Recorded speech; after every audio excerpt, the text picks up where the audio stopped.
নমস্কার বন্ধুরা, সাবিত্রী রান্নাঘরে স্বাগতম। আমি আজকে বানাচ্ছি হাঁস ডিমের কষা। আমি এখানে 6টা হাঁসের ডিম নিয়েছি। এইগুলো আমি সেদ্ধ করে নেব। আমি প্রেসার কুকারে সেদ্ধ করব। আমি এখানে কড়াই বসিয়ে দিয়েছি। আমি দিয়ে দিচ্ছি সর্ষের তেল।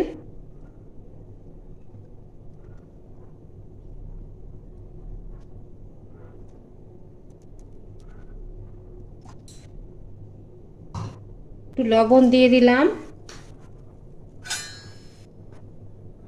অল্প পরিমাণে হলুদ দিয়ে দিলাম,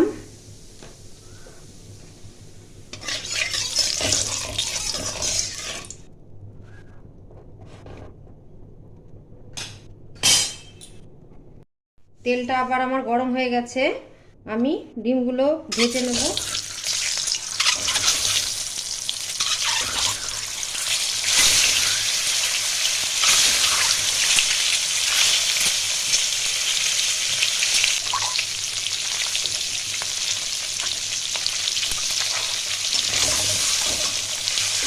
অল্প একটু হালকা করে ভেজে নেব।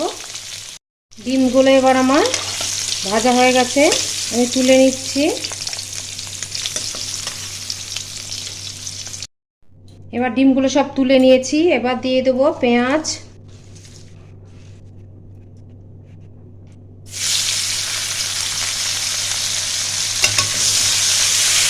আমি পেঁয়াজটা একটু ভেজে নেব হালকা ব্রাউন করে। পেঁয়াজটা আমার ভাজা হয়ে গেছে। আর একটা যে পেঁয়াজ বাটা ছিল ওইটাও দিয়ে দেবো।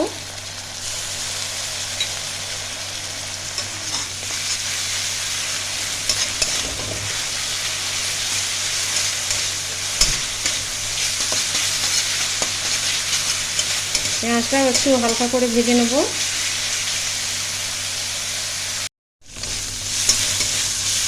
পেঁয়াজটা হালকা আমার ভাজা হয়ে গেছে।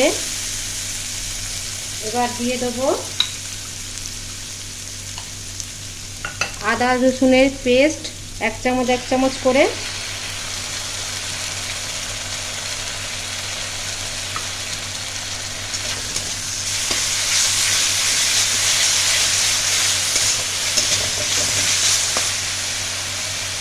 এবার দিয়ে দেবো আমার 6-7টা পাকা লঙ্কা ছিল, পাকা লঙ্কা আর একটু 1 চামচ জিরে নিয়ে একসঙ্গে পেস্ট করে রেখেছিলাম, ওইটাও দিয়ে দেবো। আপনারা চাইলে কাঁচা লঙ্কাও দিতে পারেন।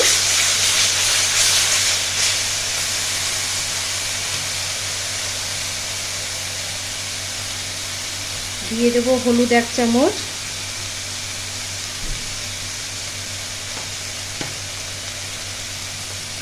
স্বাদ মতো লবণ, ধনে গুঁড়ো 1 চামচ,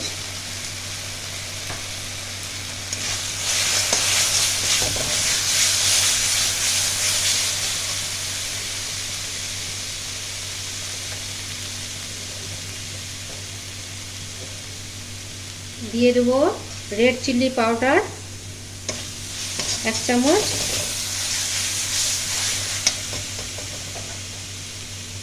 এবার এইটাকে আমি ভালো করে কষিয়ে নেব।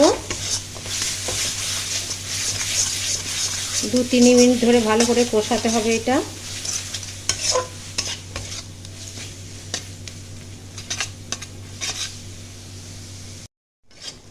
আমার মশলাটা আবার কষানো হয়ে গেছে, উপর থেকে তেলও ছেড়ে গেছে।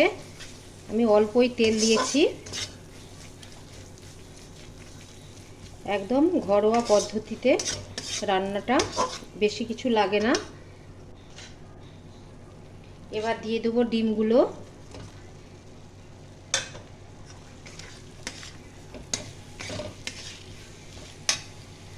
ডিমগুলো একটু আমি 5-10 সেকেন্ড একটু কষিয়ে নেব।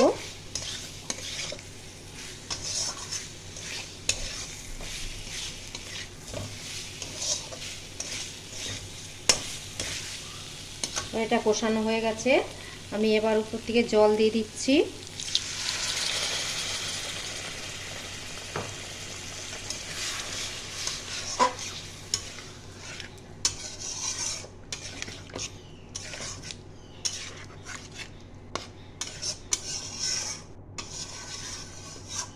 এটা পোলট্রির ডিমও হয়, ভালোও লাগে, হাঁস ডিমেরও হয়।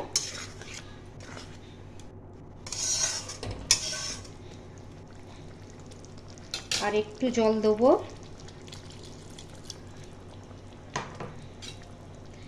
এটা আবার 2-3 মিনিট ফুটবে এটা।